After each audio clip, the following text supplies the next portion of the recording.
بسم اللہ الرحمن الرحیم وبہ نستعین انہ خیر ناصر ومعین وصلی اللہ علی محمد وآلہ الطاہرین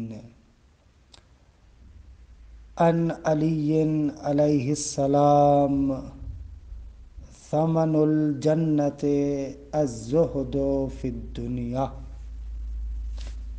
مولا امیر علیہ الصلوۃ والسلام فرماتے ہیں کہ جنت کی قیمت الزہد فی الدنیا، دنیا میں زہد اختیار کرنا ہے۔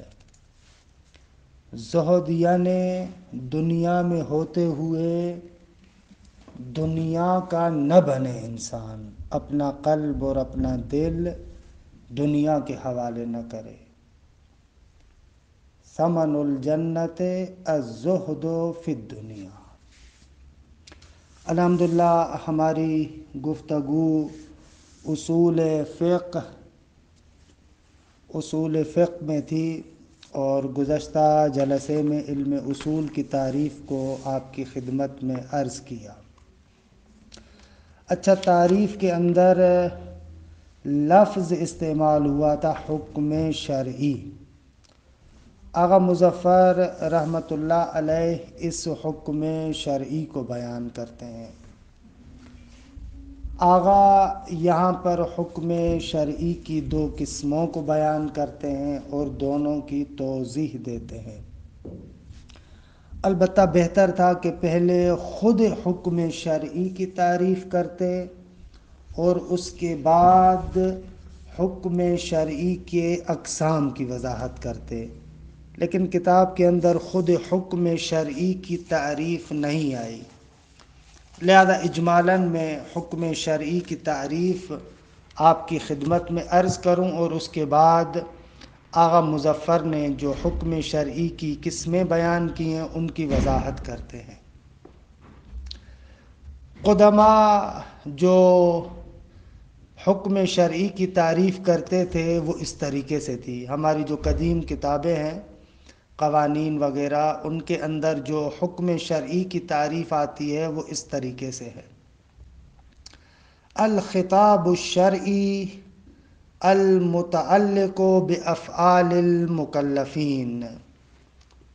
یہ قدما اس طریقے سے تعریف کرتے تھے کہ شہید صدر نے حلقہ اولیٰ میں اس کو نقل کیا ہے۔ حکم شرعی یعنی وہ خطاب شرعی کہ جس کا تعلق مکلف کے فعل کے ساتھ ہو۔ مثال اقیم الصلاۃ، یہ اقیم الصلاۃ خطاب شرعی ہے، اور اس خطاب شرعی کا تعلق ہے فعل مکلف کے ساتھ کہ بندے کو نماز پڑھنی چاہیے۔ مکلفین کے افعال کے ساتھ جو خطاب شرعی تعلق لے اسے حکم شرعی کہتے ہیں۔ اقیم الصلاۃ وآتوا الزکوٰۃ کتب علیکم الصیام وللہ علی الناس حج البیت وَاعْلَمُوا أَنَّمَا غَنِمْتُم مِّن شَيْءٍ فَإِنَّ لِلَّهِ مثلاً خُمُسَهُ۔ خب یہ سارے خطابات شرعیہ ہیں کہ جن خطابات شرعیہ کا تعلق ہے فعل مکلف کے ساتھ، اس کو کہتے ہیں حکم شرعی۔ کہ آغا شہید صدر رحمۃ اللہ علیہ اسی حلقہ اولیٰ کے اندر اس تعریف کو ناقص سمجھتے ہیں، دو اشکال کرتے ہیں۔ ایک اشکال کرتے ہیں کہ حکم شرعی خطاب شرعی نہیں ہے، خطاب شرعی کا مدلول حکم شرعی ہے۔ حکم شرعی اقیم الصلاۃ نہیں ہے، اقیم الصلاۃ جس وجوب صلاۃ پر دلالت کرتا ہے وہ وجوب صلاۃ حکم شرعی ہے۔ ایک تو یہ تسامح ہے اس تعریف میں کہ حکم شرعی خود خطاب نہیں ہے، خطاب جس چیز پر دلالت کرتا ہے وہ حکم شرعی ہے۔ اقیم الصلاۃ خطاب شرعی ہے، اور یہ خطاب شرعی جس وجوب نماز پر دلالت کرتا ہے اس وجوب نماز کو ہم خطاب شرعی اس کو کہتے ہیں حکم شرعی. ایک یہ اشکال. اور دوسرا، کس نے کہا کہ حکم شرعی کا ہمیشہ تعلق فعل مکلف کے ساتھ ہوتا ہے؟ نہ، کبھی کبھار فعل مکلف کے ساتھ ڈائریکٹ تعلق نہیں ہے. مثلا زوجیت، ملکیت اور اس طریقے کے بہت سارے احکامات ہیں کہ جن کو حکم وضعی کہتے ہیں. خوب ان کا ڈائریکٹ تعلق تو نہیں ہے فعل مکلف کے ساتھ، لیکن حکم شرعی ہے. بس یہ جو قدماء کی تعریف ہے، الخطاب الشرعی المتعلق بافعال المکلفین، دو طریقوں سے یہ تعریف ناقص ہے. شیخ صدر وہاں پر یہ اشکالات کرتے ہیں کہ میں ان کی طرف نہیں جاتا. اچھا، پھر حکم شرعی کی تعریف کیا ہونی چاہیے؟ بہت اچھی تعریف کی آغا شیخ صدر نے. وہاں پر کہا حکم شرعی یعنی التشریع الصادر من اللہ تعالی لتنظیم حیات الانسان. حکم شرعی یعنی وہ قانون، التشریع الصادر من اللہ تعالی، وہ قانون جو خداوند منان کی جانب سے ہو، لتنظیم حیات الانسان، انسانی حیات کے اندر نظم و ضبط پیدا کرنے کے لیے. خب یہ حکم شرعی کی تعریف. بس حکم شرعی یعنی وہ قانون، وہ تشریع جو خدا کی جانب سے ہے اعلیٰ بشر کی سعادت کے لیے. کہ لتنظیم حیات الانسان کی جگہ پر اگر شہید صدر کہتے لسعادت الانسانیہ تو بہرحال بہت اچھا تھا. خلاصہ کلام، حکم یعنی وہ قانون، وہ تشریع جو خدا کی جانب سے ہے. خب یہ جب اگر اجمالاً ہمیں حکم کی تعریف آ گئی تو اب آتے ہیں اقسام حکم کی طرف. دیکھیں، حکم دو طرح کے ہوتے ہیں، یا حکم واقعی ہے یا حکم ظاہری ہے. سادہ الفاظ میں پہلے تعریف کرتا ہوں. حکم واقعی یعنی وہ حکم جو کسی شے کے لیے بما ہوا قرار دیا گیا ہو، اس کو کہتے ہیں حکم واقعی. مثلا نماز واجب ہے، خود صلاۃ کو، نماز کو مد نظر رکھا اور اس کے لیے اس حکم کو قرار دیا. شراب حرام ہے، ایک شے بما ہوا کے لیے جو حکم ہو وہ حکم واقعی ہے. اچھا، بما ہوا سے کیا مراد ہے؟ انشاءاللہ دوسری قسم بیان کرتا ہوں، اس سے یہ واضح ہو جائے گا. بذات خود ایک شے کے لیے جو حکم قرار دیا جائے وہ حکم واقعی ہے. اس کے مقابلے میں حکم ظاہری ہے، یعنی یہ حکم ظاہری وہ حکم ہے کہ جو بذات خود ایک شے کا حکم نہیں ہے، بلکہ ایک شے کو اس اعتبار سے دیکھا جائے کہ اس کا حکم واقعی ہمیں معلوم نہ ہو. ایک شے اس اعتبار سے کہ حکم واقعی اس کا معلوم نہ ہو، اس صورت میں جو اس کا حکم قرار پائے گا اس کو حکم ظاہری کہیں گے. بس ابھی واضح ہوا. اوپر جو ہم نے کہا کہ شے بما ہوا اور دوسرے مورد میں کہا کہ نہ، شے بما ہوا کے لیے حکم نہیں، بلکہ شے بما انہو مجہول حکمہ الواقعی. ایک چیز اس اعتبار سے کہ اس کا حکم واقعی مجہول ہو، اس صورت میں جو اس کے لیے حکم قرار دیا جائے گا وہ بنے گا حکم ظاہری. کہ مثالوں کے ذریعے سے اس کی وضاحت کرتے ہیں. مثلا دیکھیں نماز، کہ یہ مثال میں نے ابھی آپ کی خدمت میں عرض کی. نماز، خود صلاۃ کو ہم نے دیکھا، نماز کو دیکھا، اور اس کے لیے جو حکم ہو اس کو ہم کہیں گے حکم واقعی. یا آسان لفظوں میں ایسے بھی کہتے ہیں حکم واقعی یعنی اشیاء کا وہ حکم جو لوح محفوظ میں لکھا ہوا ہے، پروردگار عالم کے پاس محفوظ ہے، لوح محفوظ میں محفوظ ہے. خب یہ حکم واقعی کہلاتا ہے. حکم ظاہری وہ حکم نہیں ہے جو اشیاء کا لوح محفوظ میں ہے، بلکہ ایک شے کا لوح محفوظ میں جو حکم ہے وہ ہمارے لیے مجہول ہے. اس کا ہمیں پتہ نہیں ہے کہ لوح محفوظ میں کیا ہے اس کے لیے حکم، اس کا ہمیں پتہ نہیں ہے. اب جب ایسی صورتحال ہو جائے ایک شے کے حکم واقعی کا پتہ نہ ہو تو ایسے عالم میں متحیر ہو جاتا ہوں، پریشان ہو جاتا ہوں، اب اس چیز کی نسبت سے کیا کروں؟ مثال دوں، فرض کریں کہ یہ میرا جو کپڑا ہے، اب مجھے معلوم نہیں ہے کہ یہ پاک ہے یا نجس ہے، اب اس کا حکم واقع اور نفس الامر اور حقیقت میں آیا یہ پاک ہے نجس ہے مجھے نہیں پتا۔ خوب، اب اس کے لیے جو حکم ثابت ہوگا وہ کہلائے گا حکم ظاہری، کیونکہ اس کے حکم واقعی کا پتہ نہیں ہے۔ ایسی صورت میں بھی شارع نے ہمیں پریشان نہیں چھوڑا، بلکہ شارع نے بتایا ہے کہ اگر تمہارے لیے حکم واقعی اولی معلوم نہ ہو کہ اس کا حکم واقعی اولی کیا ہے تو اس صورت میں تمہارا یہ حکم بنے گا۔ ایسے حکم کو کہتے ہیں حکم ظاہری۔ یا ایک اور مثال دوں جو کتاب میں بھی مثال ہے، خوب مثال ہے کہ اجنبیہ کی طرف، کس کی طرف؟ اجنبیہ، جو نامحرم ہے، محرم نہیں ہے۔ خوب، نامحرم کو دیکھنا حرام ہے یا حرام نہیں ہے؟ درست ہے؟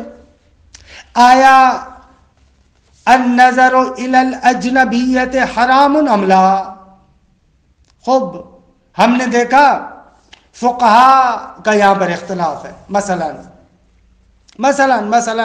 حالانکہ واقع اور حقیقت میں اختلاف نہیں ہے، صرف مثال کی حد تک عرض کر رہے ہیں، کیونکہ اس مسئلے پر کہ النظر الی الاجنبیت حرام اجماعی مسئلہ ہے، اتفاقی مسئلہ ہے، اس میں کوئی وہ نہیں ہے اپنی جگہ پر۔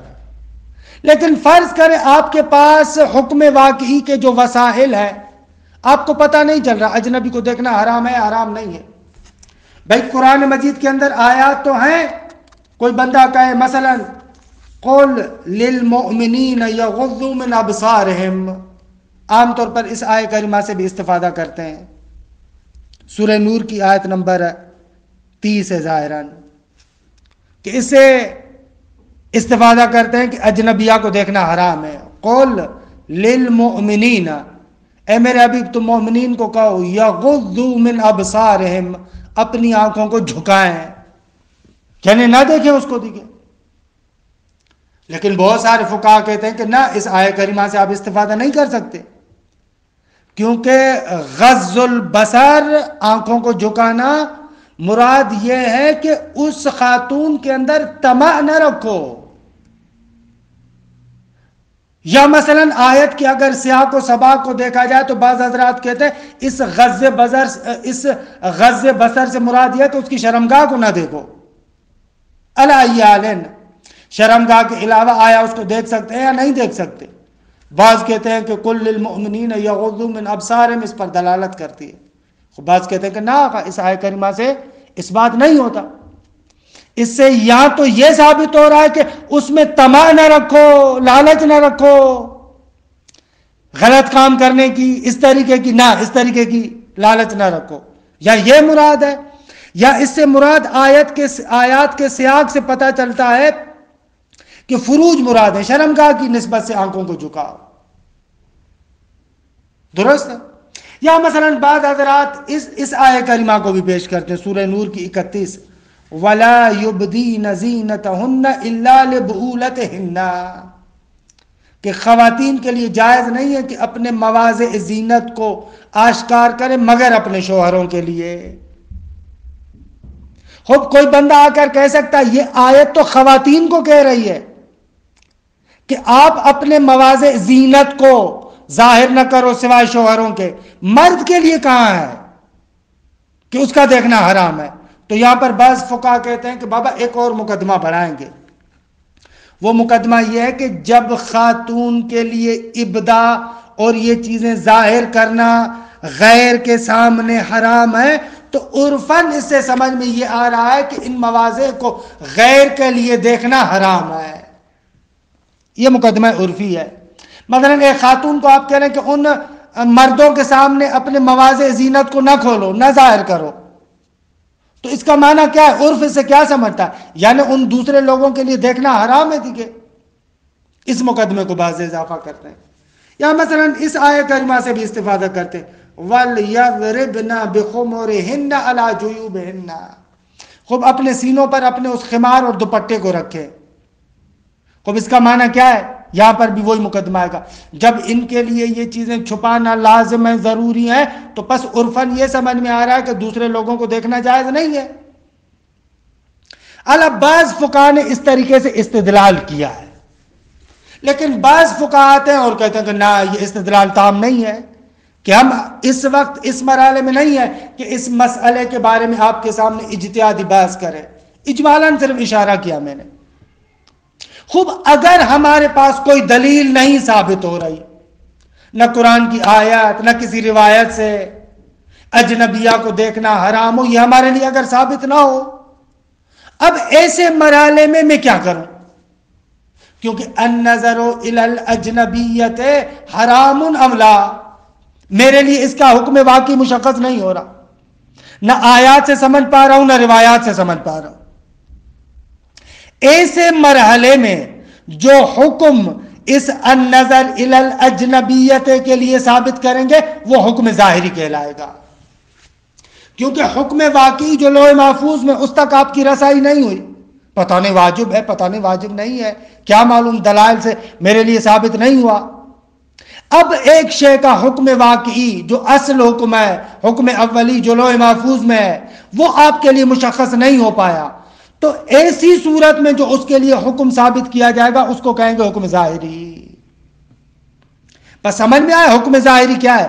ایک شے کا حکم ہے لیکن شے بما انہ مجہول حکمہ الواقعی، اس اعتبار سے کہ اس کا حکم واقعی میرے لیے مجہول ہے، حکم واقعی میرے لیے روشن نہیں ہے. ایسی صورت میں جو اس کے لیے حکم ثابت کریں گے وہ حکم ظاہری کہلائے گا. اس کے مقابلے میں حکم واقعی کیا ہے؟ حکم واقعی یعنی جو بذات خود اس اصل شے کے لیے، شے بما ہوا کے لیے جو حکم ثابت ہو وہ حکم واقعی ہوگا. اچھا، جس دلیل سے حکم واقعی کو حاصل کیا جائے اس کو کہتے ہیں دلیل اجتہادی، اور جس دلیل سے حکم ظاہری کو حاصل کیا جائے اس کو کہتے ہیں دلیل فقاہتی یا اصل عملی، کہ موجز میں بھی بہرحال توضیحات عرض کر چکے ہیں. خوب یہ اجمالی بیان اس حکم واقعی اور حکم ظاہری کے بارے میں. عبارت کو دیکھیں، اگر کچھ نکات ہوں گے تو پھر بعد میں عرض کرتا ہوں. الحکم واقعی و ظاہری، حکم یا حکم واقعی ہے یا ظاہری ہے. والدلیل اجتہادی و فقاہتی، کہ البتہ صرفی لحاظ سے یہ درست نہیں ہے، صرفی لحاظ سے ہونا چاہیے فقاہی، کیونکہ فقہ کا جب آپ اس میں منصوب بنائیں گے، ہر وہ اسم کہ جس کے آخر میں تا ہو اگر اس کا اسم منصوب بناتے ہیں تو تا حذف ہو جاتی ہے. فقاہتی نہیں، فقاہی ہونا چاہیے، لیکن بہرحال مشہور ہے، یہ غلط مشہور ہے. ثم لا يخفى ان الحكم الشرعي الذي جاء ذكره في التعريف السابق، یہ جو الذي جاء ذكره في التعريف السابق کا نو جملہ معترضہ ہے. فرماتے ہیں آپ پر مخفی نہ رہے کہ حکم شرعی کہ وہ کہ جس کو ہم نے تعریف میں ذکر کیا علی نحوین، دو قسموں پر ہے، دو صورتوں میں ہے. ان یکون ثابتا للشیء بما ہوا فی نفسہ، یعنی وہ حکم جو کسی شے کے لیے ثابت ہو بما ہوا فی نفسہ، اس اعتبار سے کہ خود اس شے کو دیکھا جائے. اس شے سے مراد بھی وہی فعل مکلف ہے، دیکھیں فعل مکلف، یعنی اس اعتبار سے کہ خود اس شے کو دیکھا جائے. قطع نظر از علم و جہل، ہم عالم ہیں جاہل ہیں کیا ہے، ان چیزوں سے قطع نظر، علم و جہل سے قطع نظر، خود اس شے کو دیکھیں. ان یکون ثابتا للشیء بما هو فی نفسہ فعل من الافعال، اس اعتبار سے کہ بذات خود وہ ایک شے ہے اور افعال میں سے ایک فعل ہے.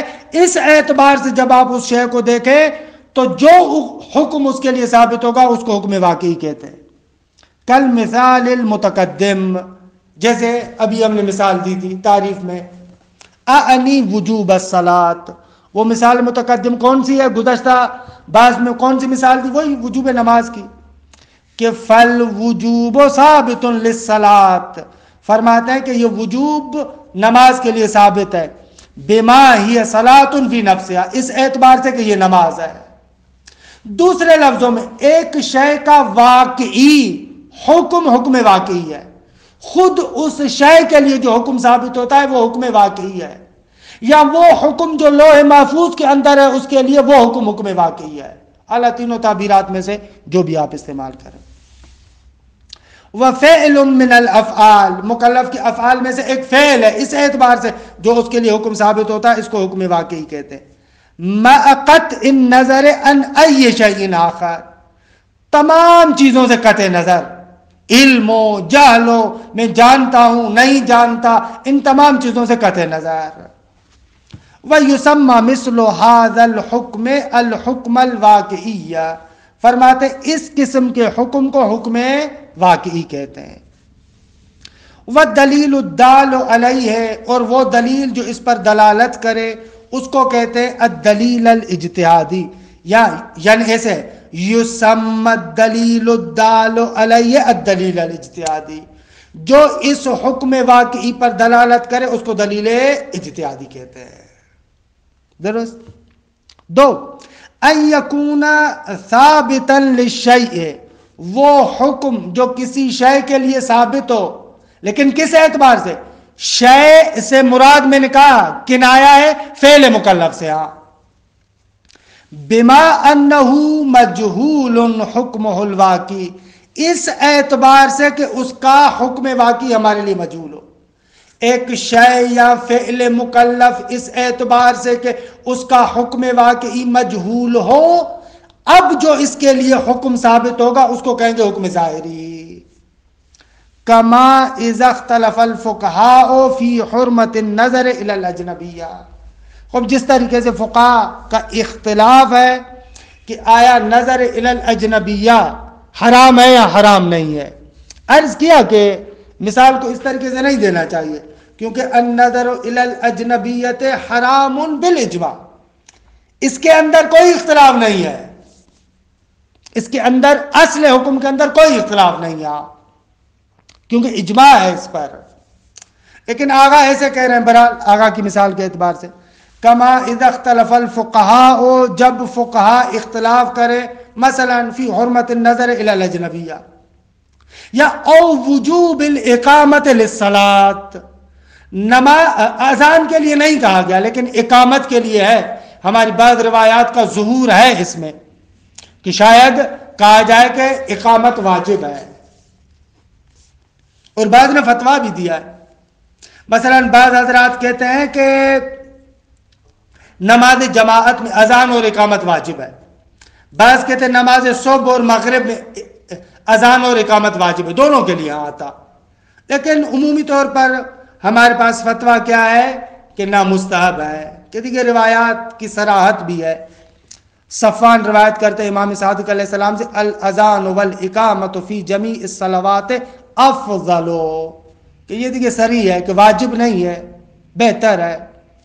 اور سب سے بڑا قرینہ یہ ہے کہ اذان و اقامت واجب نہیں ہے، اگر واجب ہوتے تو لاشتہر ذالک وشاء، تو مشہور ہوتا، کیونکہ لشدت الابتلاء ہے، سب لوگ اس کے ساتھ مبتلا ہے، ایک مبتلا بے مسئلہ ہے تو روشن ہوتا دیگے۔ الایالن آقا مظفر مثال دیتے او وجوب الاقامت للصلاۃ، خوب دیکھئے آیا اقامت واجب ہے یا واجب نہیں ہے، خوب بعض نے فتویٰ دیا کہ واجب ہے، بعض نے کہا کہ نہ واجب نہیں ہے۔ فَإِنْدَ عَدَمِ قِيَامِ الدَّلِيلِ عَلَىٰ أَحَدِ الْأَقْوَالِ، خوب فرض کرے کہ ان اقوال میں سے حرام ہے حرمت، یعنی نظر الی الاجنبیہ حرام ہے یا حرام نہیں ہے، اقامت واجب ہے یا واجب نہیں ہے، خوب ان تمام اقوال پر ہمارے پاس دلیل نہ ہو یعنی دلیل اجتہادی، وہ دلیل کہ جو آپ کو حکم واقعی تک لے کر جائے۔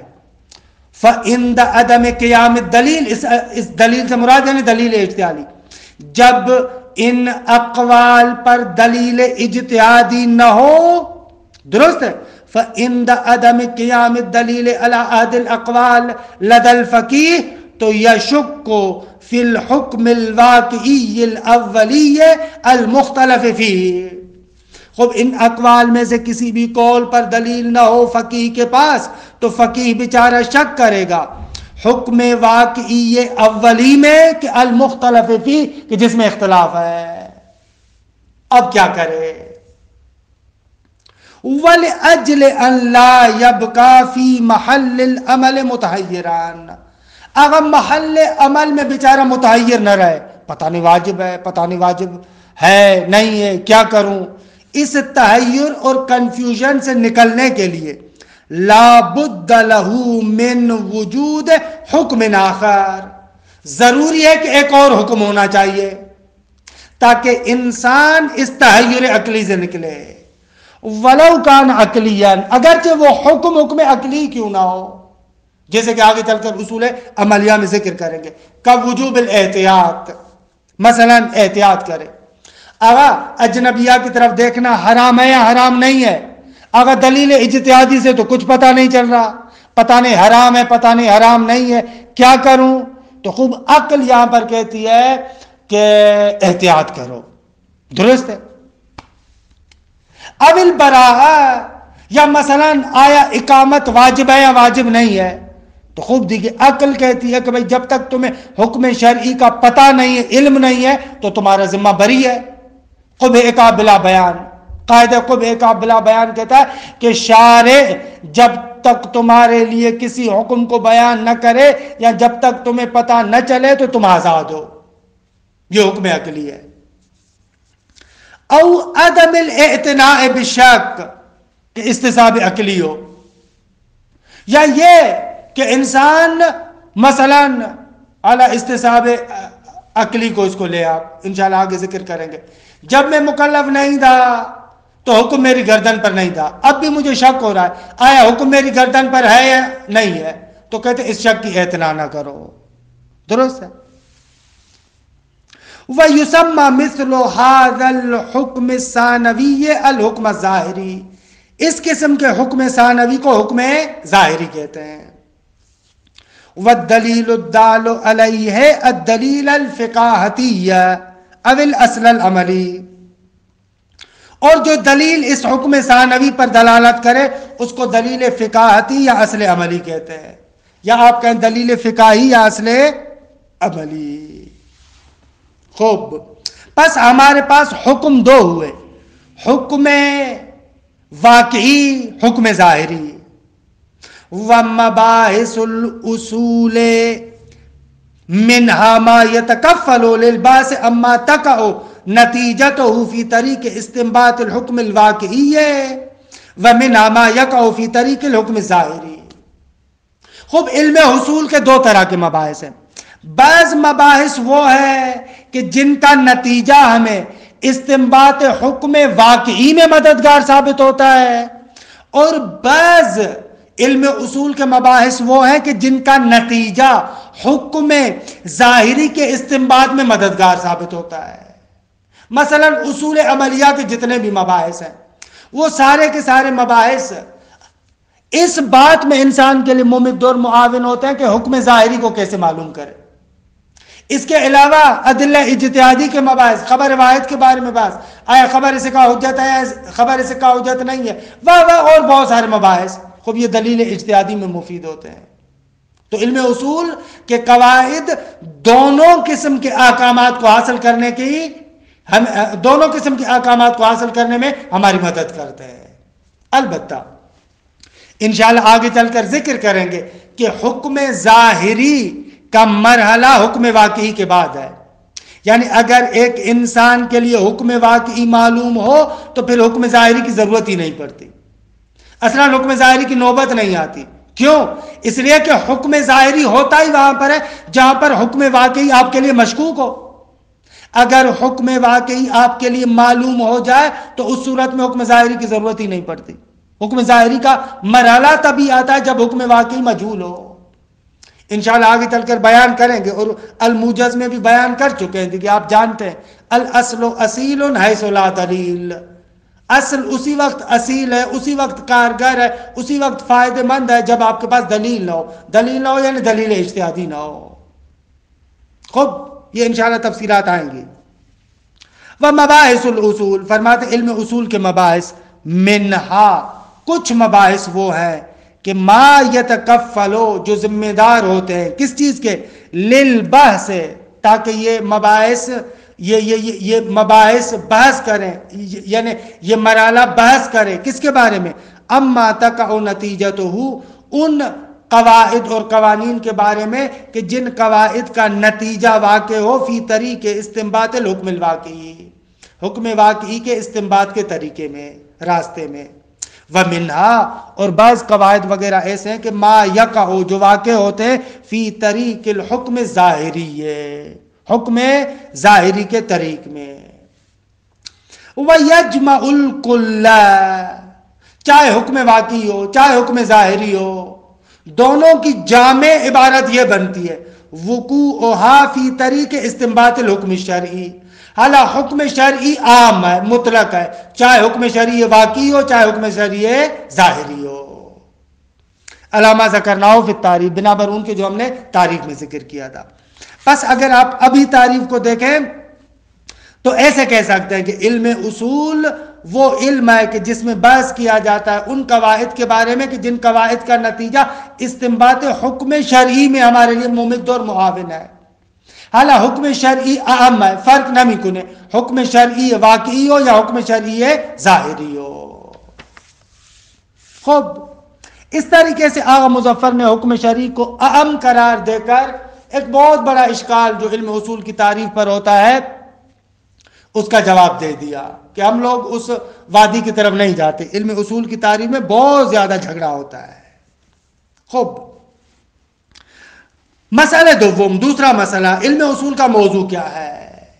خوب آغا مظفر فرماتے ہیں کہ ہمارے نزدیک ہر علم کے لیے موضوع کا ہونا ضروری نہیں ہے، بھلے بعض علوم میں ہو سکتا ہے موضوع ہو، ایک موضوع خاص ہو، لیکن ہر علم کے لیے موضوع کا ہونا ضروری ہو، نہ ہم اس کو نہیں مانتے۔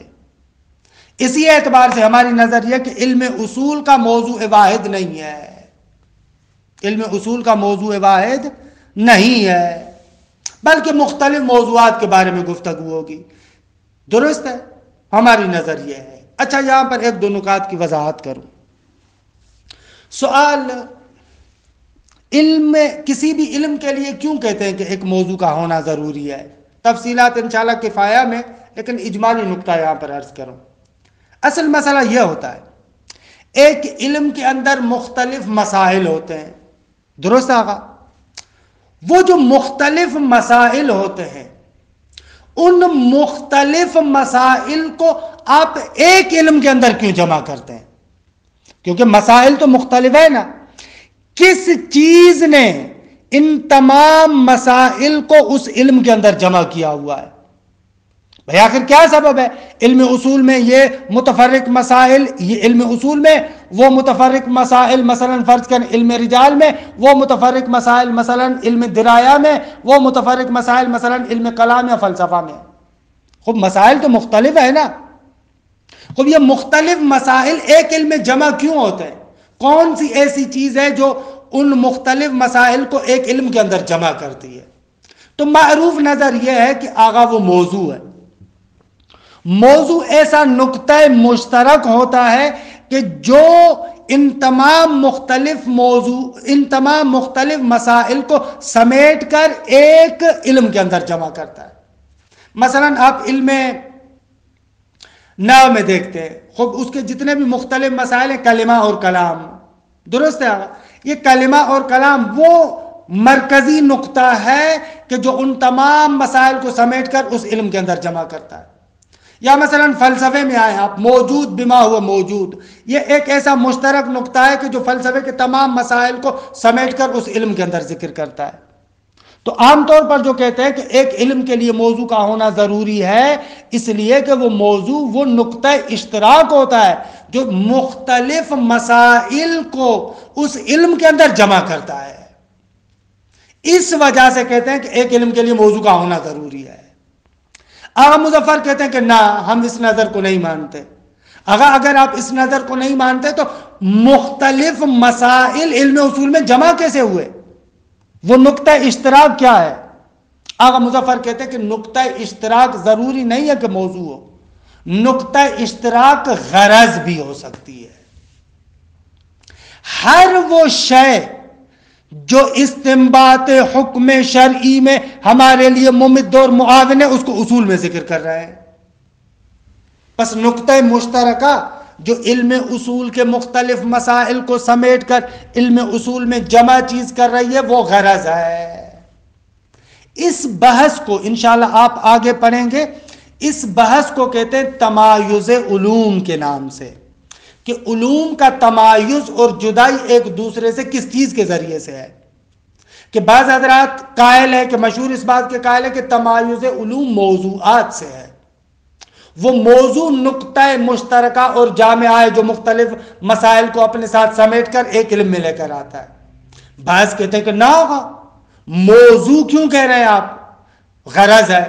مثلا میری غرض یہ ہے کہ ان قواعد کلیہ کو ذکر کروں جو استنباط حکم شرعی میں ممد اور معاون ہوتے ہیں، خود موضوع واحد نہ میخوام، ہر وہ قاعدہ جو اس غرض میں میرے لیے مفید ہو وہ علم اصول کا موضوع ہے، بس ایک موضوع خاص ضروری نہیں ہے۔